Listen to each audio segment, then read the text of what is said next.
அம்மாரத்தும் விசு, அது எப்பவுமே தீமைகளை தான், அல்லாஹ்வுக்கு மாறு செய்ய தோணும், பாவ கர்மங்களை தோணும், அதனுடைய இயற்கை சுபாவம். இப்போ அம்மாராவுக்கு பிறகு லவ்வாமா இருக்குங்களே, அது வேற ரெண்டாவது நப்சு இல்லை. இதே நப்சு ஒரு குறிப்பிட்ட சில போதனைகளுக்கு பிறகு அதனுடைய மனோநிலை மாறிவிடும். நப்சுடைய மனோநிலை மாறிடும். மாறும் பொழுதாவது பச்சாதாபப்பட ஆரம்பிக்கும்.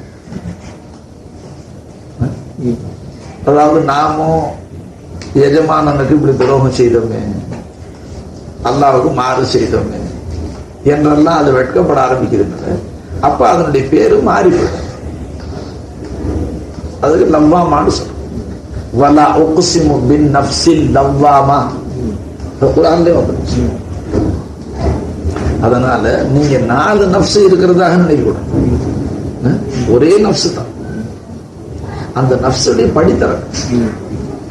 நாம சின்ன பிள்ளையில குழந்தைன்னு சொன்னாங்க, 13-14 வயசுல பையன் சொன்னாங்க நம்மள. அப்புறம் கொஞ்சம் ஜவானா நம்ம 30 வயசுல வாலிபன்னு சொன்னாங்க. இப்ப நம்மளோட பசங்க எல்லாம் பரிகாசம் பண்றாங்க கிழவன்ட்டு. எத்தனை பேர் மாறி போச்சு? பையன், குழந்தை, பையன், வாலிபன், இப்ப கிழவன் பேரும் வந்து. இப்ப இந்த 4 பேரும் ஒரு ஆளுக்கு உள்ள பேரா, 4 பேருக்கு உள்ள பேரா?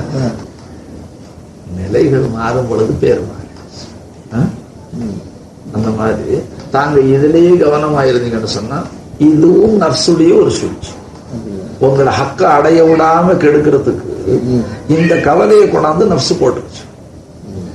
அல்லாஹ் நம்ம நஃப்ஸு முத்துமைன்னா வாகணுமே, முத்துமைன்னா வாகில நம்ம அல்லாஹ் கிட்ட போகணும். முத்துமைன்னாண்டா இத்மினானுடைய நஃப்ஸ், சாந்தி அடைந்த நஃப்ஸ், ஆத்ம சாந்தி அடைந்த நஃப்ஸ் தான். அப்போ அந்த லவ்வாமாவுக்கு பிறகு அந்த பழிக்கிற குணம் வந்து முந்தி தோன்றுனதும் அந்த நஃப்ஸ் தான். அல்லாஹ்வுக்கு துரோகம் செய்ய தோன்றது, மாறு செய்ய வச்சது.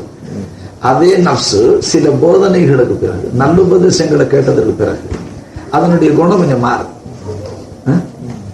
அல்லாஹ் தாலாவுடைய அறிவு ஞானம் வர வர நாம கருணை கடலான அல்லாஹ்வுக்கு இப்படி எல்லாம் இன்னின்ன முறைகள்ல நாம துரோகம் செஞ்சிட்டோமே, அவன் நம்மளை இல்லாமையிலிருந்து படைத்து இரணம் அளித்து வளர்த்து காத்து ரட்சித்து போஷித்து இப்படியெல்லாம் நம்மளை அல்லாஹ் அவனுக்கு நாம துரோகம் செஞ்சோம், அவன் தடுத்த காரியங்களை செஞ்சோமே என்று ஒரு வெட்கம் அது. அந்த நிலைக்கு பேர் தான் லவ். இப்ப அந்த பழிக்கிற நிலை தரிப்பட்டுருச்சுன்னு சொன்ன இப்ப என்ன செய்யுங்க, அது நன்மைகளை தூண்டாகும். ஏற்கனவே தீமைகளை தூண்டின அந்த நஃப்ஸ் இப்ப நன்மைகளை தோன்றும். தான தர்மம் செய்யும்படியா தோணும், கஷ்டப்படக்கூடிய மக்கள் மீது இறக்கப்படக்கூடிய தோணும், அல்லாஹுவை வருத்தப்படுத்தின நம்மள அல்லாஹ்வை சந்தோஷப்படுத்துறதுக்கான நற்செயல்களை செய்ய தோணும். அப்ப அதுக்கு இல்ஹாம், நற்காரியங்கள் எது, நன்மை எது, அல்லாஹ்வுக்கு வெறுப்பானது எது, ஃபஅல்ஹமஹா ஃபுஜூரஹா வ தக்வாஹா. அல்லாஹ் ஒவ்வொரு நஃப்ஸுக்கும் இல்ஹாம் செய்யறான்னு சொல்லிட்டான். ஒவ்வொரு ஆத்மாவுக்கு அல்லாஹ் தாலா அது இல்ஹாம் செய்யறான். நன்மை இது, தீமை இது, இதனால அல்லாஹ் சந்தோஷப்படுவான், இன்ன காரியத்தால் அல்லாஹ் வெறுப்படைவான் தெரியப்படும். அதுல என்ன செய்யும், அந்த பழிக்கிற நஃப்ஸ் இப்போ கொஞ்சம் அச்சப்படும். ஏன்னா நீங்க தண்டிப்பீங்கன்னு தெரிஞ்சு. நஃப்ஸை தண்டிக்காதவர்களுக்கு பேச்சு அது மறுபடியும் திருப்பி மறுபடி பாவ காரியங்களை தூண்டுச்சு.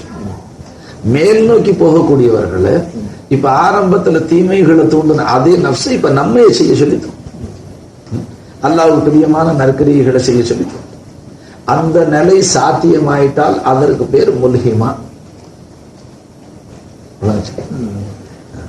ஆக கடைசியில அல்லாஹு தாலாவை அறிந்து அவனது ஐக்கியப்பட்டு நீங்க அமைதி அடைந்து இப்ப உங்களுடைய விருப்பம்ங்கிறது எல்லாமே விட்டுவிடுவீங்க.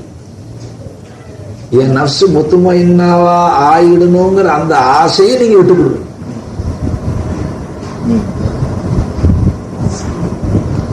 இப்ப அந்த ஆசை ஒண்ணு உள்ள தொத்திக்கிட்டு இருக்கு, அது அல்லாஹ்வை அடைய முடியாம கெடுத்துக்கிட்டு. அந்த ஆசையும் விட்டு கொடுங்க.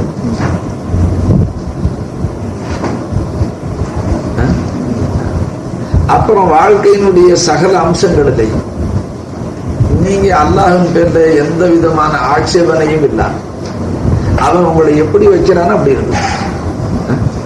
எந்த நிலையில அல்லாஹ் வைக்கிறானோ அதை நீங்க சந்தோஷமா ஏற்றுக்கொள், அதை பொருந்திக்கொள். இப்ப நான் சொல்றேன் பாருங்க, அது விளங்குதான் பாருங்க. அஹதியத் சும்மா கிளிப்பிள்ளைக்கு சொன்ன மாதிரி நீங்கள் நானும் வேற பேசிக்க வேண்டியது. அஹதியத் படித்தரங்க. அல்லாஹு தாலா சிருஷ்டிகளுடனே சேர்ந்து இருக்கிறதுக்கு வரைக்கும் படித்தரங்கள் வந்து படித்தரங்க. இதுக்கு தனசுல் எப்படி அவன் சிருஷ்டிகளுடனே அல்லாஹு தாலா கலந்துரவாடி இருக்கிறான். அல்லாஹ் அல்லாவா தான் இருக்கிறான். சிருஷ்டிகள் சிருஷ்டிகளாகத்தான் இருந்தாலும் அல்லாஹு தாலா சிருஷ்டிகளுடனே சேர்ந்து அவங்களை விட்டு இணைப்பிரியாம இருக்கிறான். அப்படி சேர்ற வரைக்கும் அப்படி படித்தரங்கள் அஹதியத்துன்னு சொல்லுவோம். பிறகு வஹதத்துன்னு சொல்லுவோம், வாஹிதியத்துன்னு சொல்லுவோம், அருவாஹ்னு சொல்லுவோம், அம்சான்னு சொல்லுவோம், அஜிசாம்னு சொல்லுவோம். அதுல அஹதியத்துங்கிற அந்தஸ்துல படித்தரங்கள் 4: இல்மு, நூறு, வஜூது, ஷுஹூது.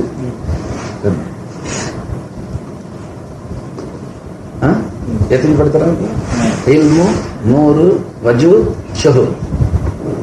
அதுல ஹக்கு தாலா இல்முங்கிற அடிப்படையில்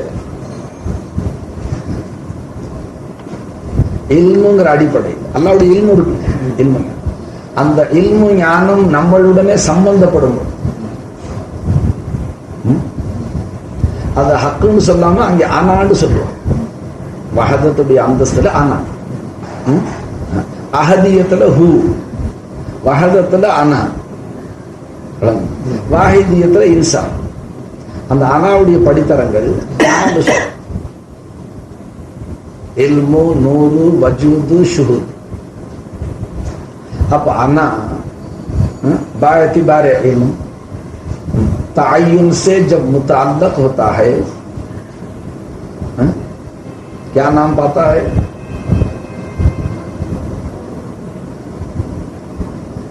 அனா பாயத்திபார் இல்ம்.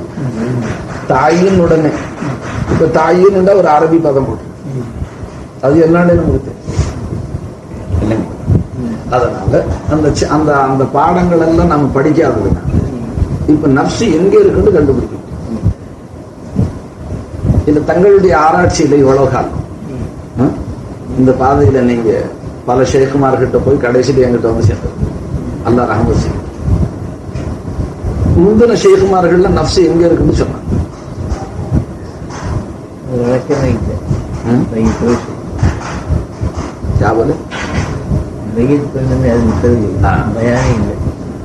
அதாவது மறுபடியும் சம்பந்தம் சந்திப்பும் கிடைக்கல, தொடர்பு இல்லாம அந்த மாதிரி தொடர்பு இல்லாம போனதுனால தான் இப்ப தங்களுக்கு ஒரு தேக்கம் வந்துச்சு. அல்லா அளவுல முன்னேறதுல பிரேக் கொடுங்க. ரெண்டாவது இந்த நப்சு இருந்து போராடிக்கிட்டு அல்லாஹ் அடைவிடாம கெடுத்து.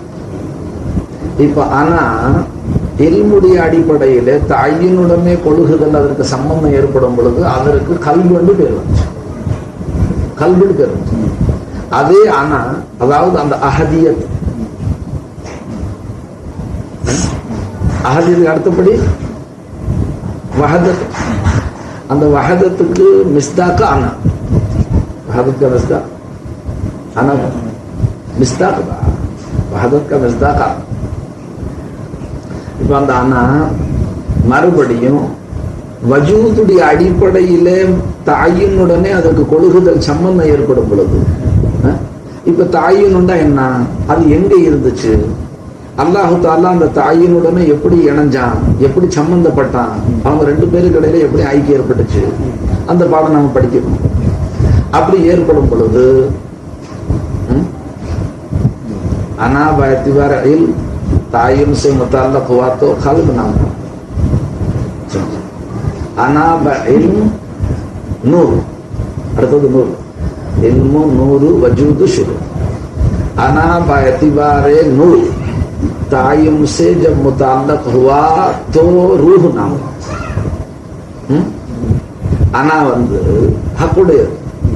அது தாயினுடனே கொழுகுதல் சம்பந்தம் அதற்கு உண்டாகிய பொழுது அதற்கு ரூஹுண்டு ஒரு பேரு. இல்மு கொண்டு சம்பந்தப்படும் பொழுது கல்குண்டு பேரு. ரூஹ கொண்டு அத நூரை கொண்டு சம்பந்தப்படும் பொழுது ரூஹுண்டு பேரு. அப்ப ரூஹுடைய மிஸ்தாக்கு ஹகீகத்தை முஹம்மதி, ரூஹுடைய மிஸ்தாக்கு ஹகீகத்தை முஹம்மதியில படிச்சிருக்க. அதற்கு பிறகு வஜூத். ஆனா தாயினுடனே வஜூதுடைய அடிப்படையில் ஐக்கியப்படும் பொழுது ஜிஸ்மு.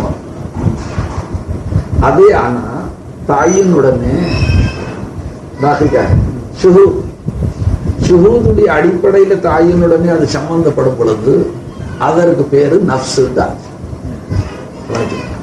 அப்ப நஃப்ஸுங்கிற பேரே எப்போ வந்துச்சுன்னு கேட்டீங்கன்னா, ஹக்கு ஜல்ல ஷானஹு தஆலா தாயினுடனே ஷுஹூதுடைய அடிப்படையிலே தாயினுடனே கொழுகுதல் சம்பந்தத்தை உண்டாக்கிய பொழுது ஒரு நஃப்ஸுக்கு பேர்.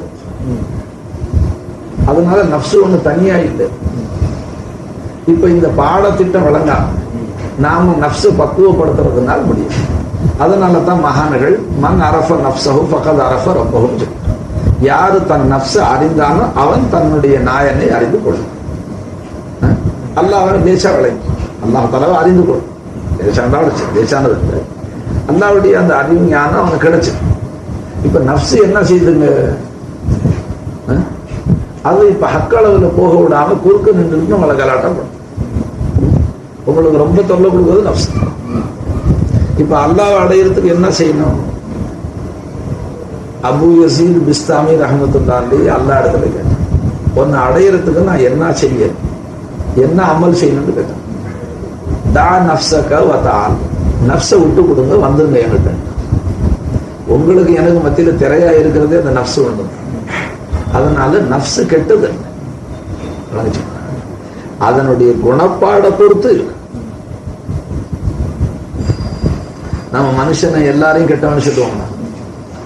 அவனுடைய ஒரு குணாதிசயங்கள் மாறுபடும். ஏன்னா மனித சொரூபம் இருக்கு.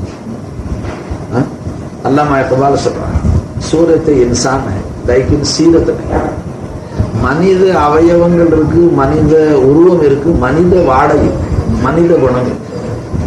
அதனால இவனை மனுஷன் சொல்றதுக்கும் இருக்கு. சரி, அப்போ இந்த மனிதன் சொல்ல முடியாத இந்த உருவத்தை மிருகம் என்று சொல்லிக்கொள்ளாமா? அதுவும் சொல்றதுக்கு இல்லை. ஏன்னு கேட்டா தும்னு வால் இல்லை. அதனால இவனை மிருகத்திலையும் சேர்க்க முடியல, மனுஷன்லையும் சேர்க்க முடியல. அப்போ மனிதனுடைய இப்ப இருக்கிற குணங்கள் இருக்கிறது, இது நம்மளுடைய மறைவுக்கு பிறகு அதனுடைய இயற்கை கோலத்துல வெளியாயிடும். அது மற்ற சில மதஸ்தர்கள் என்ன சொல்றாங்கன்னு கேட்டா, ஜென்மமாக இங்கேயே வர்றதாக சொல்றாங்க. நம்மளுடைய இஸ்லாமிய அகீதாவில் அது ஒப்புக்கொள்ளப்படாது. ஏன்னா வர்ற பேச்சு அங்கே அப்படி காட்சி அடையும். மஹ்ஷருடைய மைதானத்துல மனுஷன் துனியாவில் எந்த குணத்தின் பேர்ல இருந்தானோ அந்த குணத்தின் பேர்ல அவனுடைய தோற்றத்தை, உருவத்தை மாற்றி அமைச்சிருவான். சமயத்துல அல்லாஹ்வுக்கு கடும் கோபம் வந்துட்டா துனியாவிலேயே கூட மனுஷனுடைய சொரூபங்களை மாற்றி அமைச்சிருவாங்க. அல்லாஹ் நம்ம அனைவரையும் பாதுகாப்பாங்க.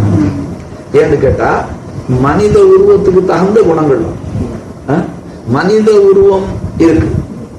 ஒரு மனுஷன்ல 7 குணங்கள். 7 என்ன செய்ய சொல்லும்? ஓர போக்கில் ஒரு கொட்டு கொட்டி விடுக்கு, அதுக்கு எந்த சிரமமும் ஏற்படும். அதனால அதுக்கு எந்த சிரமம். ஆனா 24 மணி நேரம் நீங்க அவஸ்தைப்படும். அப்ப இதே மாதிரி மனித சிருஷ்டிகள்ல சில பேர் போற போக்குல உங்களை ஏதாச்சும் சொல்லிட்டு போடும். அவன் போய் வீட்டுல நிம்மதியா தூங்குவான், நீங்க ராத்திரி எல்லாம் நித்திரை இல்லாம என்னை இப்படி பேசி விட்டானே, என்னை இப்படி சொல்லி விட்டானே. அவனுடைய அந்த கடும் சொற்கள் உங்க மனசை புண்படுத்திக்கிட்டே இருக்கும். இப்ப அவன் உருவத்தால மனிதனா இருந்தாலும் குணத்தால எதுக்கு ஒப்பா இருக்கிறான்? 7 பாம்பு போன்ற விஷ ஜந்துக்களுக்கு ஒப்பாரு. அதனால கியாம நாளையில் அவன் அல்லாஹ் தஆலா 7 வடிவத்தில் ஆக்கி மாஷர். இன்னும் 60க்கத்தக்க இமாம் ஜமாத்துல இமாமுக்கு முன்னால செயல்படுறான் பாரு. இமாம் ருக்குவுக்கு போறதுக்கு முந்தைய ருக்குவுக்கு போயிடுவான். அவர் அல்லாஹுன்னு ஆரம்பிச்சோடனே இவன் குனிஞ்சிடும். அவர் சமியல்லான்னு சொல்றதுக்கு முன்னாலே இவன் வந்து நின்றுக்கிறான். நிலையிலிருந்து அவர் அல்லாஹு அல்லாண்டு ஆரம்பிக்கிறவன்னு இவன் சஜிதாவுல போய் நெத்தி வச்சான். அப்போ எல்லா செயல்களையும் இமாமை விட முந்தி முந்தி செய்யறான். அந்த மாதிரி செயல்படக்கூடியவனுக்கு தண்டனை கியாமத்துல ஹதீஸ் ஷரீஃப்ல அவனை கழுதையினுடைய கோலத்துல அல்லாஹ் எடுக்கும்.